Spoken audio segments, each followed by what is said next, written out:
sobre a intensidade do abuso sexual e as consequências disso em se pensando em traumas.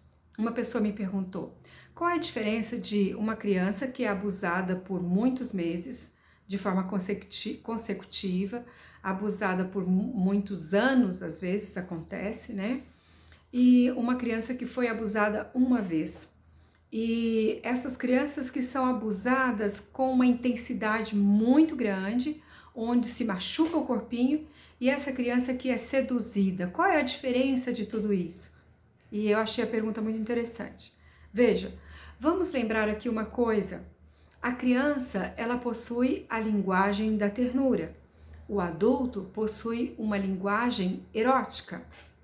Então, essa maturidade para o erotismo, para a relação sexual em si, ela precisa ir ocorrendo. Eu dei um exemplo para essa pessoa, ela precisa ir ocorrendo como se fosse um conta-gota, um pouquinho de cada vez, para que ela consiga ir absorvendo isso aos poucos. Então, nós vamos pensar numa criança de 4 anos de idade que vai passear na fazenda e vê que o galo e a galinha estão namorando. E aí ela pergunta: o galo tá batendo na galinha. Não, filha, o galo tá namorando com a galinha. Então esse é o conta-gota, principalmente em relação a questões voltadas à natureza, ao funcionamento da natureza. Então essa criança, ela sai do mundo da ternura para esse mundo mais erotizado adulto, dentro desse passo a passo lento. Agora, quando uma criança ela é abusada sexualmente, existe um rompimento da linguagem da ternura e de forma muito bruta se traz a linguagem do erotismo do adulto. Então, pensando em termos de consequência, a grande problemática é este rompimento. Então, não importa se uma pessoa foi abusada sexualmente por muitos anos, se foi abusada sexualmente por 3 vezes, se foi abusada uma vez, e nem importa tanto o formato desse abuso. Eu acho que eu já falei para vocês em um momento, uma cliente minha que ela ainda era pequena, estava vestidinha com a mini saia, e o pai chegou em casa bêbado, e ele olha para o rostinho dela, ele desce o olhar, ele para na altura das perninhas dela e ela percebe o pai excitado. Isto já foi o suficiente para romper com a linguagem da ternura. Isso já foi o suficiente para a criança conhecer esta cara do erotismo, desse desejo, dessa outra forma de enxergar, dessa outra forma de lidar com o outro.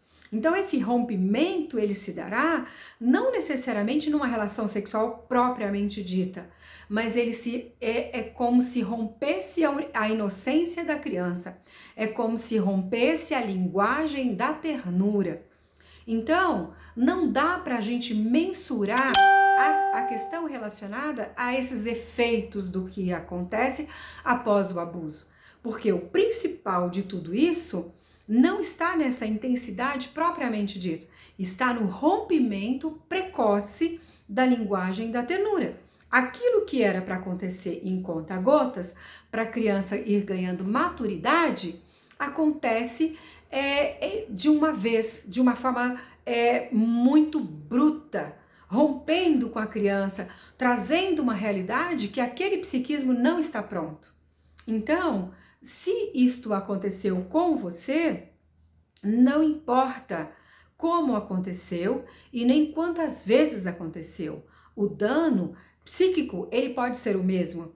Agora, é claro, quando há um abuso contínuo, o que vai acontecer? Além do rompimento da linguagem da ternura, nós teremos outros tipos de traumas junto com essa questão, que é essa pressão psicológica de cada dia, essa criança aliciada para aquela relação, ok? Então, nós precisamos acabar com esse mito de que, a fulana fala que, ou fulano fala que ele tem sintomas de abuso, mas nunca houve penetração.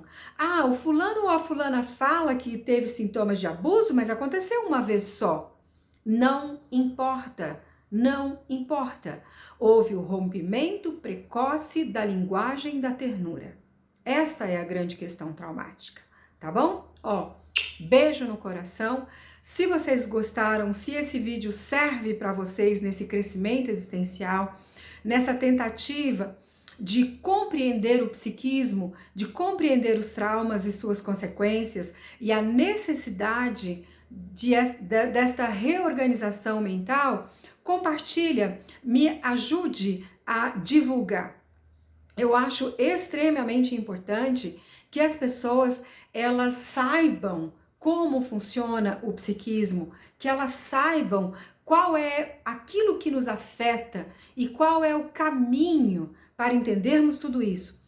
E veja, não existe situação em que se foi longe demais para não ter como resgatar esse psiquismo. Na verdade, existe a possibilidade do tratamento, da busca pessoal, comprar livros, ler, se informar, buscar, se autoconhecer para que haja a libertação. Volto a dizer, sempre que esta dor for jogada embaixo do tapete, ela irá permanecer como um grande monstro. Nós precisamos desmistificar esse monstro, trazer algumas coisas para a realidade, desabafar, conversar a respeito, compreender para que a gente possa reorganizar esse psiquismo, tá ok? Esse é o nosso objetivo. Quanto mais pessoas souberem, quanto mais pessoas conseguirem ter a remissão desses sintomas, desta dor profunda, isso é uma bênção. Eu faço a minha parte gravando os vídeos e estudando. Tá aqui, ó, tá valendo. Estudando muito. E vocês podem me ajudar curtindo, comentando, divulgando, tá bom? Beijo e até o próximo.